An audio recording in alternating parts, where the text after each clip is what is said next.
41 पे होगा ना सर? अभी वो फेसबुक वाले न्यूज इंडिया के फेसबुक वाले पे सर। हम फेसबुक और यूट्यूब दोनों पर लाइव मौजूद हैं बहुत ही इंपॉर्टेंट टॉपिक के साथ। सबसे पहले हम आपको तस्वीरें दिखाते हैं। दरअसल यूपी में ब्लॉक प्रमुख चुनाव को लेकर के इस वक्त वोटिंग चल रही है और जगह जगह हिंसा की तस्वीरें सामने आई हैं।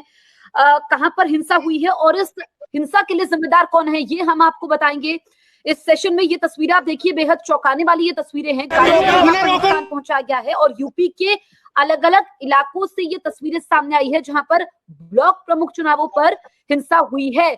और देखिए, प्रशासनिक अमला, पुलिस का अमला वहां पर मौजूद है और लोगों को शांत करवाने की कोशिश यहां पर कर रहा है।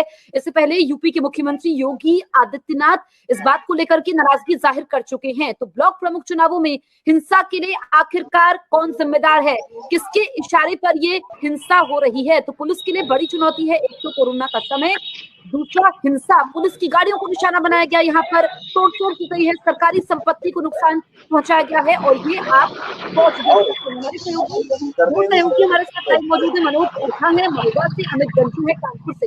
सबसे पहले मैं आपके पास आती हूँ मनोज, ये तस्वीरें हम देख रहे हैं और बेहद चौंका रही हैं ये तस्वीरें। महोबा में क्या हालात है, क्या वहां पर भी हिंसा हुई है?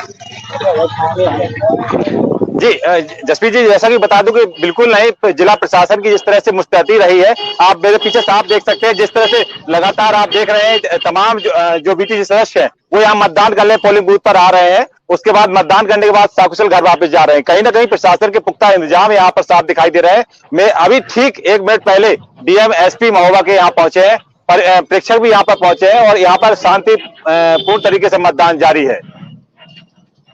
ठीक है, अमित आप बताइए कानपुर की क्या हाल है?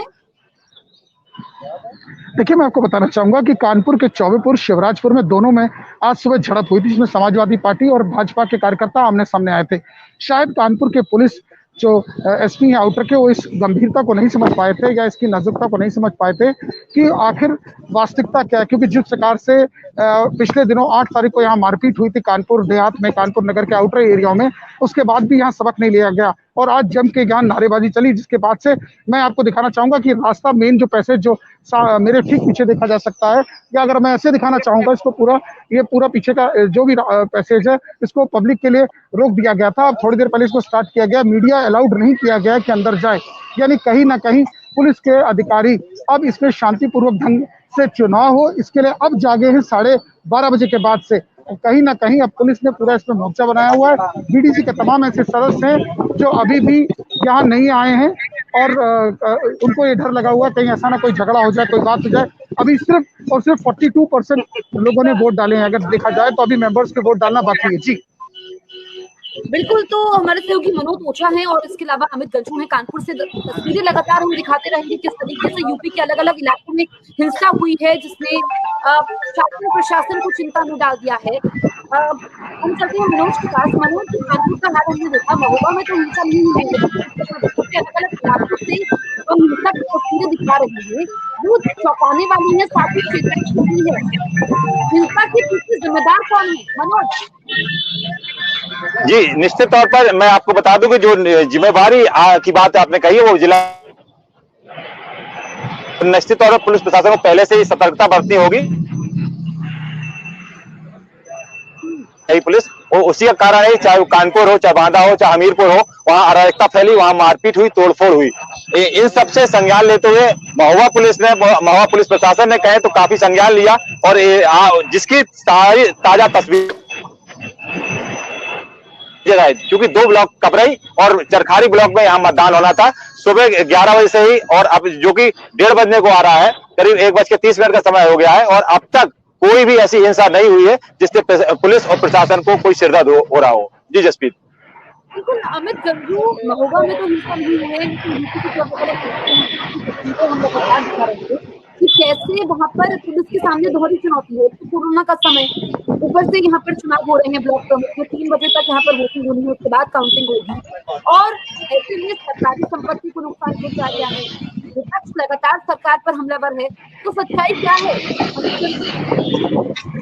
देखिए, मैं आपको बताना चाहूंगा, निश्चित तौर पर कहीं ना कहीं पहले फेज से ही, चाहे हम बात करें नामांकन के दिन से ही पुलिस की ढिलाई रही, चाहे वो मामला हमीरपुर का देखने को मिला हो, कानपुर नगर का देखने मिला, औरैया हो, इटावा हो, कन्नौज हो, जालौन हो, फर्रुखाबाद हो, फतेहपुर, हमीरपुर, बांदा, चित्रकूट, महोबा, ललितपुर, झांसी, एटा, मैनपुरी, हाथरस, कोई भी डिस्ट्रिक्ट ऐसा नहीं जो बचा। कमोवेश स्थिति सब जगह ये देखने को मिली। अगर बात करें कानपुर नगर की, तो कानपुर नगर में नामांकन वाले दिन कानपुर देहात में पुलिस को लाठियां तक चलानी पड़ी, जिसमें कई लोग इंजर्ड भी हुए।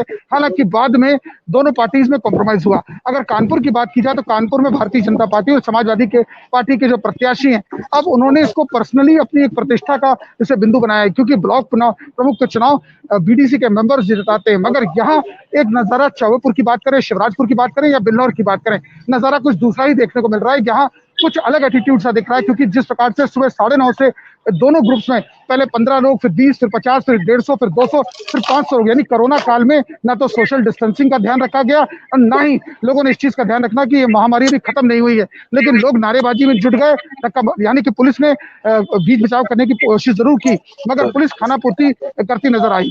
जी ठीक है मनोज, जरा पीछे भीड़ दिखाइए, और वहां पर काफी लोग मौजूद है, प्रशासनिक अमला भी मौजूद है, पुलिस भी मौजूद है, जरा तस्वीरें दिखाइए मनोज। जी बिल्कुल, जैसा कि बता दूं कि यहाँ पर अभी कुछ देर पहले बीजेपी प्रत्याशी ने एक आरोप लगाया था कि उनको मतदान करने से रोका जा रहा है। इस बात को संज्ञान में लेते हुए जिलाधिकारी और पुलिस अधीक्षक सुधा सिंह मौके पर पहुंच चुकी है, चरखारी ब्लॉक में इस समय मौजूद है और इस स्थिति का जायजा ले रही है कि आखिरकार कहाँ चूक हो गई, मतदान से क्या चूक हुई, इन सब पर चूंकि मीडिया को पाबंद किया गया है, आप पहले ही गेट पे ही रहे, आप अंदर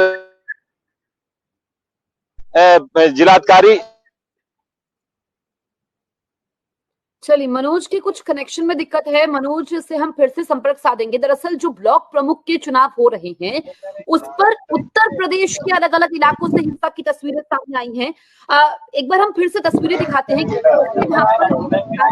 सरकारी संपत्ति को, ये तस्वीरें हम दिखाते हैं, फिर हम आगे बातचीत करेंगे अपने सहयोगियों से।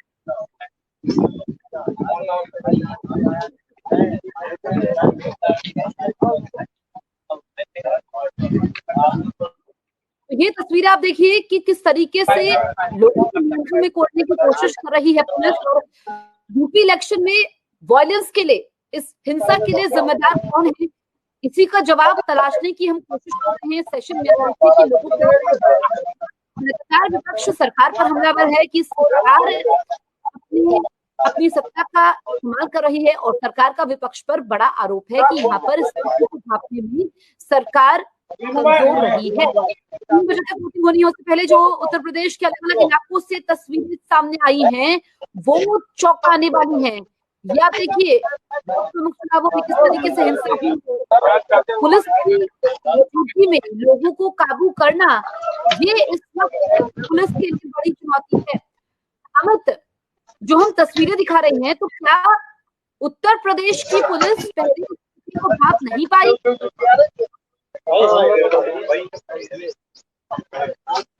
आप सुन पा रहे हैं? जी जी, जो हम तस्वीर अंदर हुई है, जिसको लेकर देखिए आप। हाँ बिल्कुल, मैं आपको बताऊं, महोबा के चरखारी ब्लॉक की तस्वीर है। आप देखिए गेट का ताला खोला गया है और आला अधिकारी जो अंदर थे, पुलिस अधीक्षक और डीएम सत्येंद्र कुमार, उनकी गाड़ियां अब बाहर निकलने ही वाली है कुछ ही देर बाद, क्योंकि कुछ ना कुछ हलचल अंदर जरूर है। क्योंकि बीजेपी और सपा प्रत्याशी आपस में कुछ नोकझोंक होने की बात सामने आई थी। इस बात को लेकर दोनों प्रशासनिक आला अधिकारी यहाँ पहुंचे थे, और ये वो नजारा देखिए आप, पूरी पुलिस फोर्स यहाँ पर तैनात है, गेट पर खड़ी हुई, पोलिंग बूथ के बाहर खड़ी हुई है, कोई किसी तरह की कोई अप्रिय घटना ना हो, इन सबको लेकर यहाँ पर पुलिस प्रशासन पहले से ही मुस्तैद है। और अब जो चूंकि डीएम और एसपी मौके पर पहुंच चुके हैं, तो निश्चित तौर पर कहीं ना कहीं इन सब पर पाबंदी लगाने की बात की जा रही है। जी ठीक है, तो अमित, ये कहा जा सकता है कि उत्तर प्रदेश पुलिस पहले ही स्थिति को भांप नहीं पाई?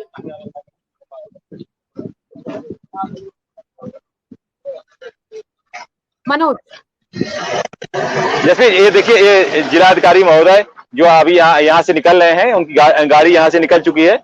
अब उनसे बात करने की कोशिश की जाएगी थोड़ी देर बाद कि आखिरकार तक क्या हुआ, क्या किस तरह का संज्ञान आपके द्वारा लिया गया, और जिस तरह से बीजेपी प्रत्याशी ने आरोप लगाए थे कि उनके मतदान करने से रोका जा रहा है, तो क्या कारण रहा, क्या कहाँ चूक हुई है इस बात को लेकर। और ये कहीं मैसेज कहीं वायरल हो जाता है तो यही घटना का कारण होता है, यही अराजकता का कारण होता है, जिसको लेकर प्रशासन अब गंभीर है। क्योंकि लगातार इधर जो सीमावर्ती जनपद है वहां से तस्वीरें आ रही हैं, वहां से खबरें आ रही हैं बड़े पैमाने पर कि वहां पर विवाद की स्थिति हुई है, मारपीट हुई है। अब करीब जैसा कि अभी अनुमान लगाया जा रहा है कि यहाँ पर चरखारी ब्लॉक में 57 वोटर थे, जिसमें से 43 वोटर अभी अपना मतदान का प्रयोग कर चुके हैं। शेष जो मतदान होना है उसको लेकर पुलिस प्रशासन मुस्तैद है। जी जसप्रीत। देखिए मनोज, तो आपने तमाम जानकारियां दी। जल्दी से हम इस सेशन को खत्म करें। एक बार फिर से हम साइड में तस्वीरें दिखा देते हैं, क्योंकि हम इस सेशन में चर्चा इस बात पर कर रहे थे कि ब्लॉक प्रमुखों के चुनाव में जो हिंसा हुई है उसके पीछे जिम्मेदार कौन है। यूपी के अलग अलग इलाकों से सामने आई है। एक बार फिर से तस्वीरें दिखाते हैं।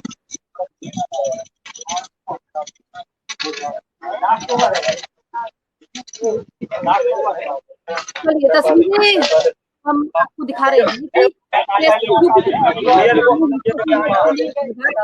यूपी पुलिस प्रभाव नहीं करी। और जो हमारे सहयोगी मनोज का जो साथी अमित जुड़े थे, क्यों भीड़ सड़कों पर आ गई, क्यों पुलिस की स्थिति को नियंत्रण में करना मुश्किल हो गया, पूरे बात को बता रही है।